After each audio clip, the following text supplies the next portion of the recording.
everybody, I'm Haley, and I've got something to show you. It's called a ripple tank, and it will help us see waves in motion, and it will help us learn how we can make waves, because what you do today can change the world around you. I always thought you needed something like an ocean to make a wave, but that's not the case. A wave can start with something small, like love. When you show love to someone, it starts a wave of love that spreads out to more and more people. It's what you might call the ripple effect.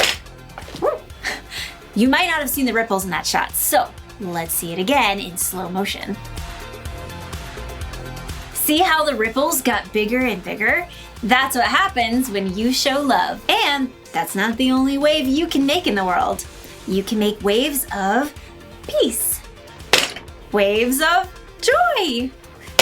Woo. Waves of patience. Oh, sorry. No, come on. I am so sorry. Lost my temper a little there. Well, maybe more than a little. Guess I didn't make a wave of patience, huh? The good news is our story today is all about patience. It looks like I need some patience today. And I'm gonna need a mop, too.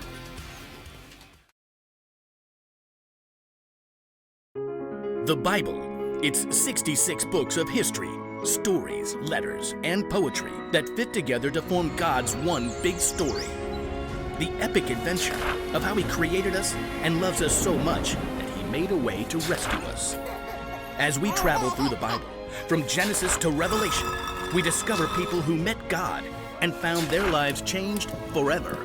Now, for an amazing story, inspired by the book of Proverbs, chapter 15, verse 18. King Solomon, one of the wisest men to ever live, collected many wise sayings in the book of Proverbs. Chapter 15, verse 8 tells us, "A person with a bad temper stirs up conflict, but a person who is patient calms things down." Let's see how this truth might play out in our lives today. Izzy stared at her mom in disbelief. But theater camp is the best week all summer. I feel totally fine. Dad tested positive. He's okay, but he's got to quarantine, and I think the rest of us better stay home this week too. This is so not fair.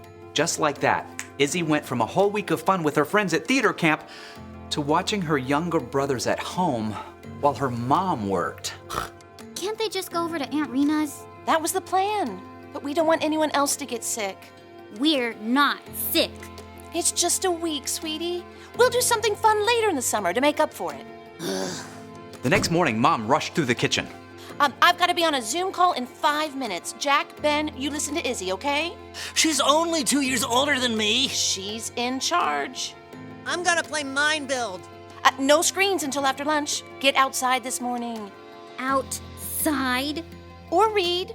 Do something creative. I was supposed to be practicing Hamilton songs. Mom headed upstairs, leaving Izzy with her brothers. Okay, guys. Pick something for breakfast. French toast. Great. Get the eggs, Jack. Get the eggs, Jack. Jack! I'll get them. Bread, vanilla. Don't you need a recipe or something? It's in my head. I'm not eating something you just made up in your head. I'm not. Everyone loves my... Izzy turned to see Ben reaching up for eggs on the top fridge shelf. Careful! Izzy stared in horror. 15 eggs had exploded all over the kitchen floor. Izzy exploded too.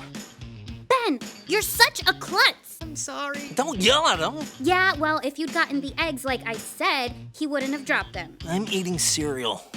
Izzy grabbed a roll of paper towels and shoved them at Jack. Not till after you clean up those eggs. No fair. Yeah, well, life's not fair. Izzy slammed the fridge door shut, which made 2 cereal boxes on the top of the fridge tip over and land in the egg mess. You can clean up your own mess. Jack stalked out, slamming the kitchen door behind him. I'm hungry. Izzy grabbed an egg-covered box of cereal out of the mess. Here. Need milk. I can't get the milk till I clean up your stupid mess. I said I was sorry. You're being mean. Ben sulked his way out the other side of the kitchen. Sighing, Izzy tore a handful of paper towels out and started to clean up the egg mess. Mom peered inside the door, earbuds in. I'm on mute. What is going on? Jack was being a pain and Ben dropped the eggs and I just lost it. Mom sighed. She typed a quick message on her screen, took out her earbuds, and set down her computer. Then she grabbed some wet wipes and started to clean alongside Izzy. I know this whole week isn't fair. I know your brothers can be annoying, but I really need you to take a deep breath when you want to snap. Why does everybody think deep breathing will fix the world? It doesn't, but it does give you a chance to think, to ask God for help and remember what's true. Mom gingerly tapped on her screen with an uneggy finger. Read this for me, okay? Izzy bent over the screen, trying not to drip egg. A person with bad temper stirs up conflict, but a person who is patient calms things down.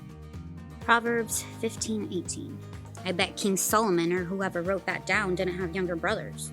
Trust me, Solomon's family was not perfect either. I'm sorry, Mom. Hey, I feel like snapping too. But right now, I have to jump back on this call.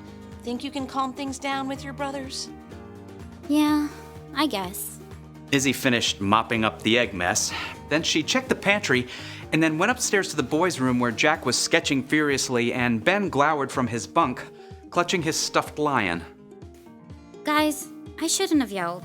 I'm sorry, but I did find this new box of sugar bombs way in the back of the pantry. Oh, yeah! Mom only lets us have those for snack. It's a special week, and I'll make sure we have eggs to do French toast tomorrow. So the three siblings marched back down to the kitchen for giant bowls of sugar bombs. Yay! Ben managed to splash his milk all over the table. Oops. Ben! Izzy could see both Ben and Jack brace themselves. She took a deep breath. It's fine. I'll help you clean up. And after breakfast, we can get out the slip and slide. Yes! You're going in the mud. Nope, it wasn't the way Izzy thought she would be spending her week, but if she could keep her temper, maybe she would have fun after all.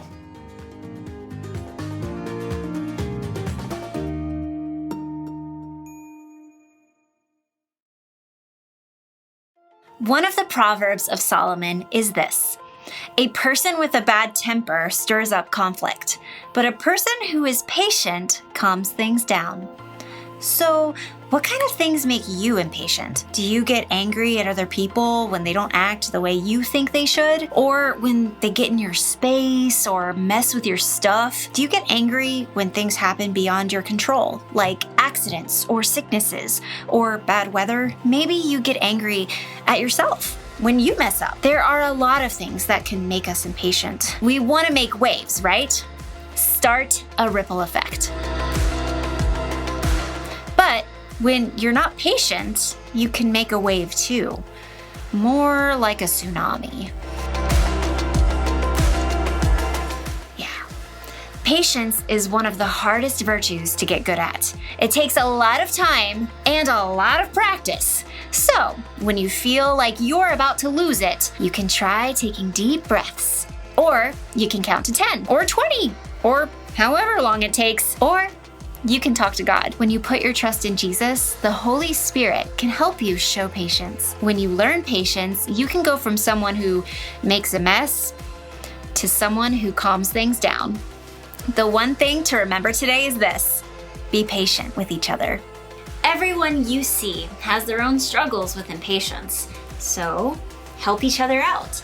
And when you do mess up and lose your patience, take the time to make things right.